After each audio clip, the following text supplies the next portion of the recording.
This is Walt Benetti, publisher of JeffParishNews.com, and we are recording live at the original Tailpipe Kenner, 3600 Williams Boulevard. We're doing candidate interviews, and joining me today is Scott Walker, who's running for Jefferson Parish Council At-Large. How you doing, Scott? Good. How are you, Walt? I'm doing great, thanks. Tell people about your background. I mean, you were a successful TV anchor at WDSU. You're an entrepreneur, and now you want to jump into politics. How does that work? I mean, you don't have enough on your plate. Yeah, there wasn't enough chaos in my life. I guess that's the reason I jumped into this. No, it was going back to my background. First, I did TV news and sports for 23 years, basically from the moment I entered college through. I ended up being the weekend sports anchor at the University of Southern Mississippi. I was at the University of Southern Mississippi. I went to the campus radio station, did some work there, some radio sports, and then took a tape from there and went to the NBC affiliate, WDAM, and was able to meet the sports director, to listen to my tape for about 30 seconds, like we heard. Gave me a chance to come out to the station, do a lot of things, and just be there all the time. And then by my junior year, I was the weekend sports anchor there, and I just kept working, and ended up going to Jackson, Mississippi as a sports anchor, and then Biloxi, Mobile, Orlando, and to New Orleans in 2009. Of course, I was born and raised here, so that was coming home, and I switched from sports to news in that Biloxi stop. Halfway through Biloxi, I came out of the sports chair and switched to the news chair. And now you're an entrepreneur. You have businesses in Old Metairie. Yeah, and I left WDSU in July of 2018 and opened my donut shop, which actually opened a few months before that in April, to Shipley Donuts on Metairie Road, and opened my media consulting firm, Scott Walker Media, and both of those have been doing really well for the past year. And I tell people I don't need a job, I don't need a career. I'm just looking to make a difference in Jefferson Parish. I'm not a career politician. I'm the farthest thing from a career politician. I don't want to say I've never held elected office, because I was student council president in 8th grade at St. Angela University. Well, there you go. The last elected office that I've held. So I just think it's time for some new eyes and new perspective and a different way of doing things. When you talk to people and you're out there, and obviously you did some research and had some focus groups or talked to just a handful of people, what do you think the biggest problems are that are facing Jefferson Parish now? I talked to a lot of people before I made this decision. Some people asked if I left TV to get into politics, and I didn't. It was on my mind probably since college to do something in politics at some point. Never knew if I would, but I talked to a lot of people, as you said, got a lot of opinions, made an informed decision before I got into this. Like I said, I grew up here. I've spent the last almost decade in media here, so I like to say that I observed things from outside the political bubble, and I saw things from different perspectives. And when I was thinking about running, I looked at a lot of things that were being done on the council and didn't like them, and thought that I could make some positive change. And some of those things everybody talks about. We go to these forums, and I think we can all recite each other's speeches by now, because we're there with the parish president candidates, the sheriff's candidates sometimes, the council candidates, judge candidates, everybody.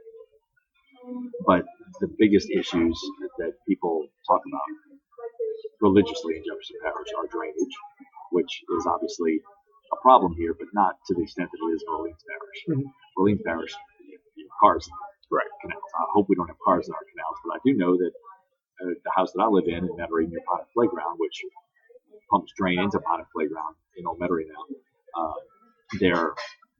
something has changed in the past 2 years. We've lived in that house for 7 years. In the past 2 years or so, it drains slower, and things just don't work like they used to, the same as they used to. So what has changed? I don't know that anybody knows that yet, but we need to look into the areas that flood, see why they flood, zone in on them in their worst state, see why it's happening, and try and figure out what's going on. Because we can stop it before it gets to be an Orleans Parish type of problem. We're not there yet, because the water doesn't get typically in our houses or in our cars like it does in Orleans Parish. It stays in the streets for the most part, but it stays there longer. So why? And we have these world-class pumps on the outside of our parish. So it's not a pump problem. It's getting the water from the inside to the outside to get it pumped out. So we just have to figure out why that is such a problem right now. And then resident retention is a big deal. We've lost 2,200 people in Jefferson Parish in the past 2 years. We're not the largest parish in the state anymore. So I think we need to come up with some incentives for people to stay in Jefferson Parish, to move back to Jefferson Parish. One of the things that I've talked about and ran this through the tax assessor's office to make sure that this could work. If somebody comes in and wants to buy a home for the first time or they're a second time home buyer, they can get a tax assessment frozen. Their tax assessment frozen for 1 year for every $50,000 renovations they do. So if they do 50 of renovations, it's 1 year. If they do 200 renovations, it's 4 years. So it just to give something that could give Jefferson Parish a little bit of an edge when you're competing with Orleans Parish or St. Tammany, which that's typically single people aren't moving to St. Tammany. When you have a family and you want more yard and in this case better schools than you have in Jefferson Parish at the moment. Although I do think Kate Brumley, the new superintendent, is fantastic, and I think he's going to have Jefferson Parish schools on the right track. But as of now, St. Tammany is an A school district and Jefferson Parish is not. So that's a problem, but that's more of a family problem than a single person problem. So we need to make Jefferson Parish attractive to young professionals again. Mixed use developments like what's happening in Elmwood right now, where you have the old Kmart where it'll be retail below and apartments above. More of that. And there is room to grow in Elmwood. There's room to develop on the West Bank and develop in a smart way. Because when you go on the West Bank, you talk about developing on the West Bank, they worry about flooding and they worry about not doing things the right way. So you have to always balance businesses with the people who are there first. And that's a challenge because people, I think, will always be resistant to new business/residential ideas coming into their neighborhoods. And I think as a council, we would always have to be sensitive to that. And in Old Metairie, where I live, we've dealt with a lot of that already. Some of the new zoning in Jefferson Parish, where my donut shop is, we were some of the first to be under the new zoning where you have to build close to the street with the parking behind. And it's more aesthetically pleasing. Not everybody likes it. And you have some people who have new developments that include businesses backed up right up to houses where it never used to be. So you need to have that fine balance between the business relationship and the residential relationship. Those are two big things that I talk about a lot. And economic development, obviously, big and small businesses are a huge deal. We have to keep businesses coming here and being interested in working and living in Jefferson Parish. And your opponent is a career politician. How do you differ from him on issues? If I call him a career politician, though, he says in public at forums we've been to that I'm calling him old. And I've never called him old. I just say he's been in office since I was 19. And I'm not going to call anybody old, but the fact is he has been in office uninterrupted for 25 years. So yes, career politician. So how do you differ from him on issues? Because you're not a career politician. Obviously, that's a good point for you. But he does have a track record. So how do you differ from him? A lot of people say, and he has said this, that he has the knowledge and the experience and the relationships to do this job because he's been there. And I say, well, who says with the right kind of knowledge and experience and relationships is right for this job? Is it relationships that you've had to pay for over the years? Or is it relationships that I've built through a decade in TV here that I can pick up the phone and call a lot of people in this parish and in this state? And they haven't done anything for me in the past. We just have real relationships.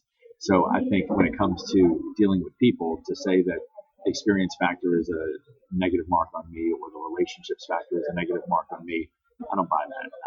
I've always worked well with people, and I can build relationships. I can work with people easily. So that's not a problem for me. And he does have a track record, like you said. And some people will debate that track record, whether it's good or bad. He talks about $1 billion of development in his district over the past several years. Well, does anybody think that Ochsner wouldn't have happened without Paul, or Avondale wouldn't have happened eventually, or numerous other projects wouldn't have happened without him? I mean, he was the beneficiary of it because it happened in his district. Right. And did he do some work for it? Sure. But to say that he's single-handedly responsible for $1 billion of economic development is a little bit of a stretch in my mind.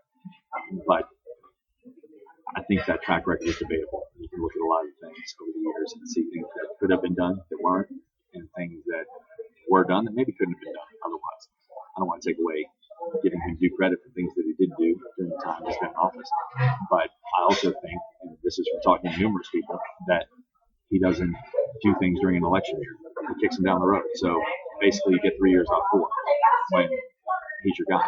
And I think you need to have a 4-year person, and you have to be able to make decisions without fear of how it's going to affect your re-election chances. I think if you do the best you can for the majority of the people most of the time, then you're going to be okay, and you'll be able to sleep well at night. You're not going to make everybody happy. You never will.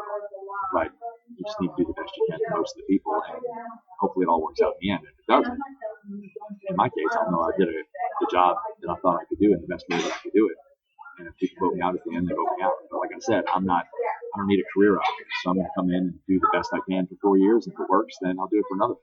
And then I'll walk away. I have no interest in continuing a career in politics. And in 8 years, I'll be 52. And that's fine. I'll move on and do other things. You're still young. I'll do other things. But I just don't, I walked away from TV when I was in my prime. I was 43. And our 6 o'clock newscasts have been #1 for free ratings books in a row. And I was just ready for something different. And I left. So I've always worked under my own time frame and not the way other people think time frames should work. So I'm a little bit unpredictable in that sense, where life decisions are based on the way I feel at the moment. So in 4 years, depending on how I feel, then you do it again. And I know if I did a good job in my mind, it felt like I could continue to do a good job, then I'd want to do it for another 4 years. But beyond 8 years, I don't know. It's a long way off. Right. Well, clearly, Paul, your opponent wasn't directly responsible for Oxnard or Avondale, like you said. What will you do as a council person to try to bring in economic development to Jefferson Parish? Again, just like to keep people here, I think to get businesses here, you have to make what we have more attractive than what's in Orleans Parish or what's in St. Charles Parish or what's in St. Tammany Parish. So if people are looking at different places around the area, that you want yours to be one that's singled out because you offer something better. I think part of that is eventually, and this takes a little while, the school system being better. Because when people come here and they bring business here, they want their children and whoever else they're connected to be able to go to good schools if they choose the public school route. They want them to be able to excel in the community that they're in. So that's part of the challenge. Like you have a CEO that's looking at Jefferson Parish or looking at St. Charles Parish, and he's got young kids, and he's thinking about moving his company here. Maybe Jefferson Parish loses out because the school system's not as good. And that's a problem that needs to be fixed. I think that's one of the issues you have to look at. But then you need to offer incentives and just find ways for companies to come in. I know in just something as simple as the permitting process in Jefferson Parish, through my 1,700 square foot build out on Metairie Road, a lot of overlap in the parish, a lot of things that probably aren't necessary in terms of aggravation and time wasting when you're trying to do something like that. The process can be streamlined. Now, my opponent says, I've talked to people in the parish, I've talked to the permitting department, they say everything's fine, everything's good. But you talk to real people outside of those walls, contractors that build in Jefferson Parish, I've had more than one tell me sometimes that it's easier to do business in Orleans Parish. And that should never happen. Is that the reputation we want to have?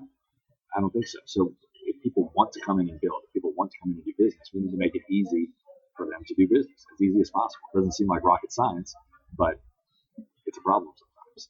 And it's not done to the extent that it can be done right now.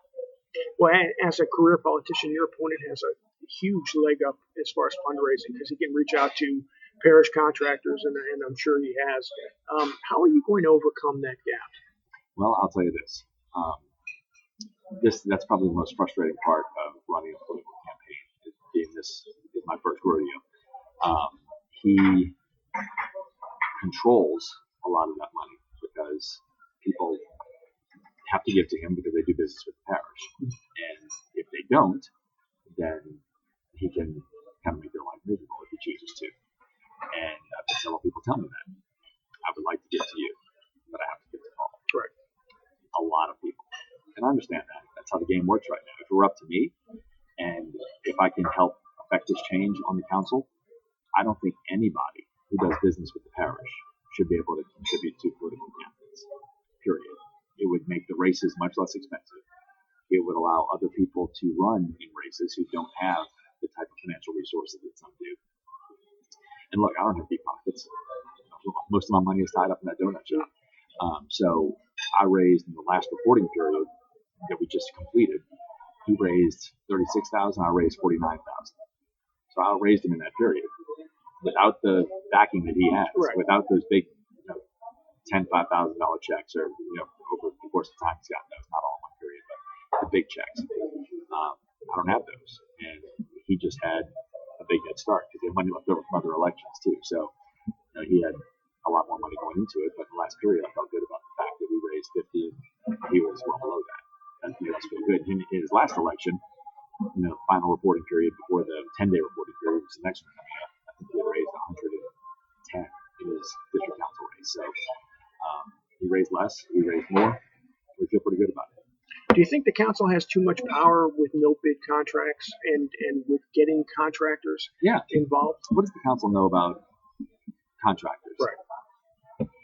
Why not have an independent consultant that works with the council that can make really good recommendations based on what they know, because they're an expert in that field, and help the council make more informed decisions? It's like if I went into a hospital and weighed in on a heart surgery. Right.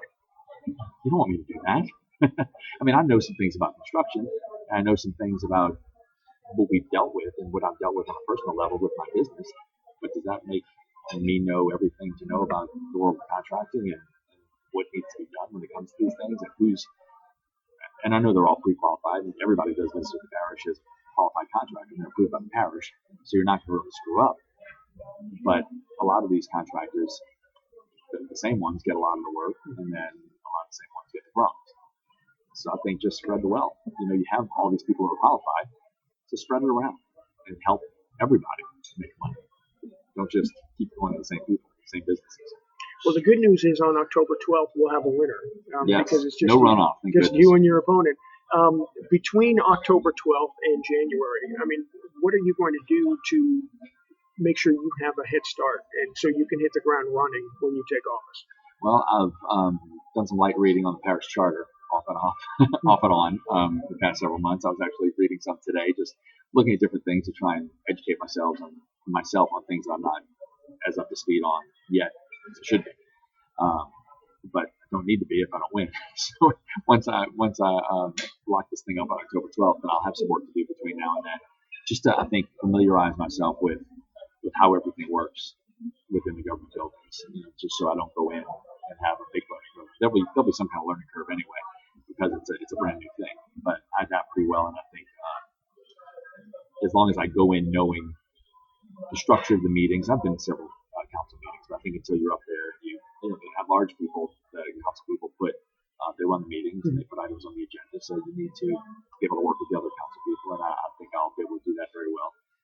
But I also think I want to look at things that have been done and compare how they've been done to how I might do them. I put myself through tests almost to see how I would respond to certain things, because the district council people have their discretionary funds to spend as they please, and large council people have no money.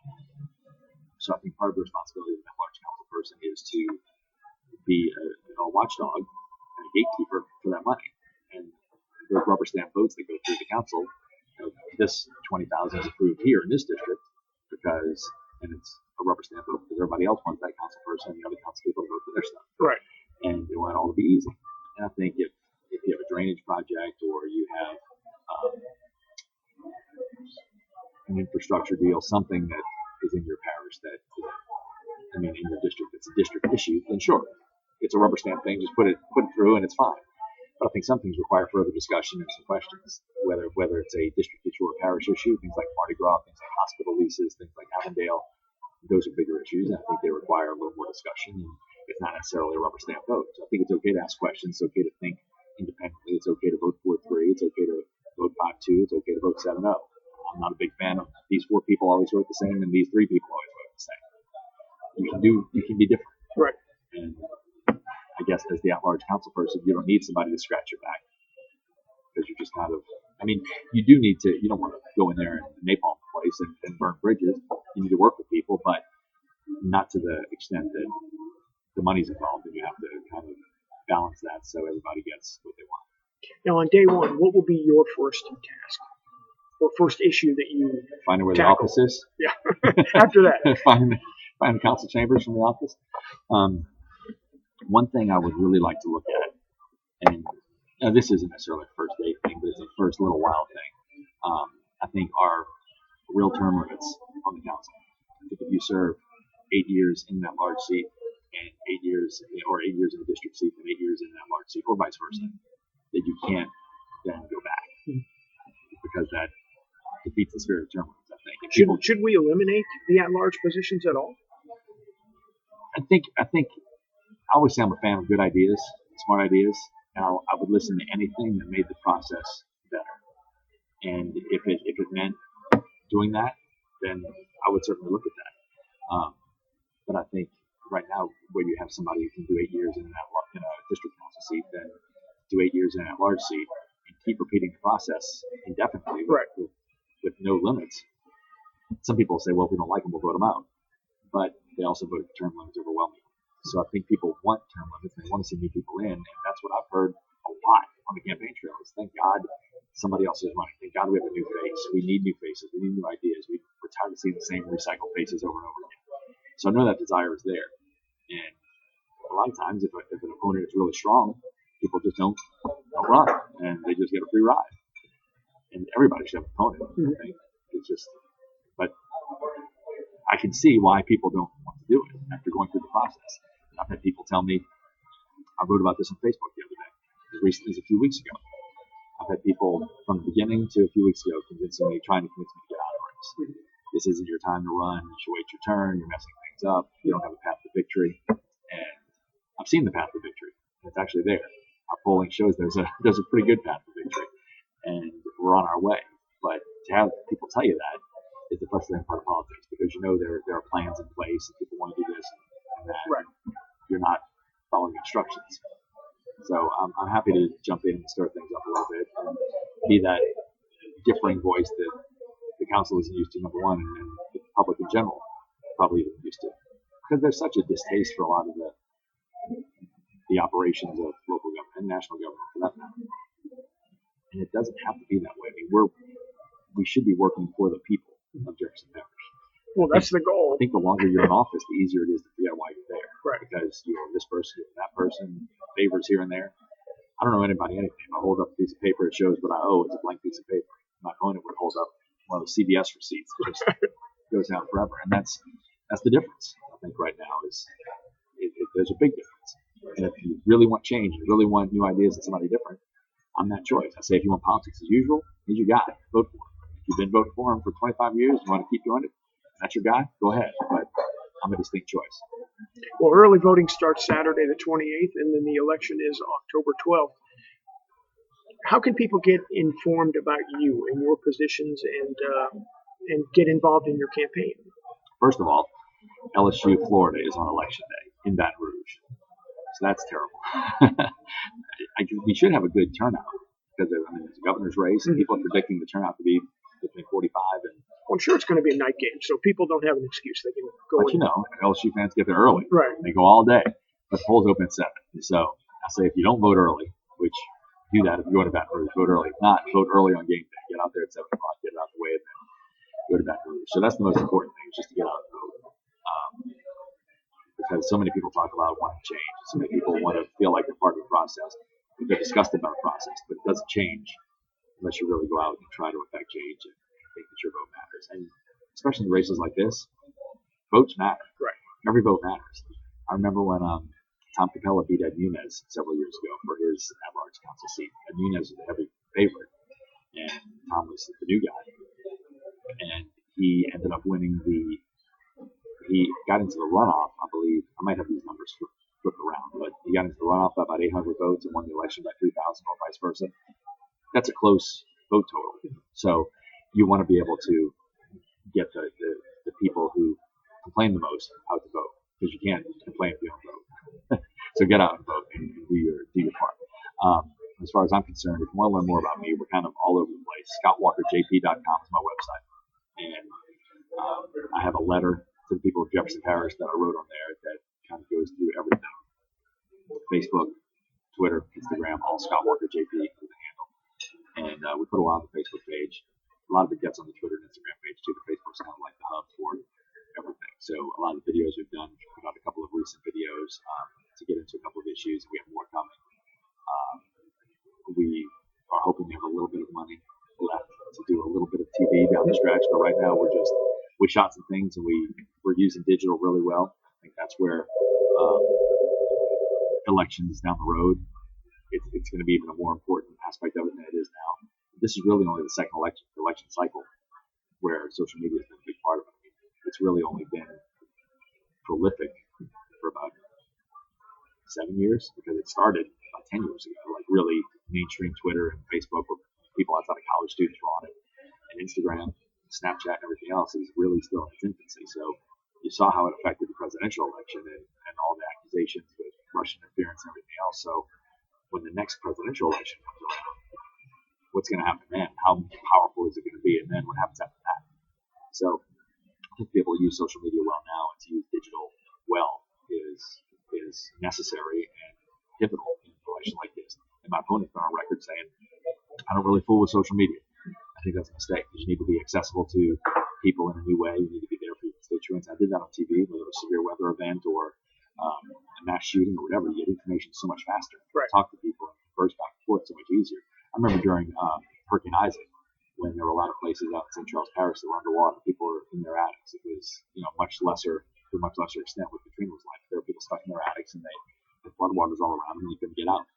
We actually facilitated with rescuers a couple of rescues, people getting out of their attics via social media. We were getting messages from the TV station about this person stuck in their attic and they need help. We'd say it on the air and then they were rescued. Right. I mean, how fast is that? It comes through social media. We put it out there over the air and people go and react to it. That's the power of social media. And people want to be accessible. They want you to be accessible as a candidate, as a public official.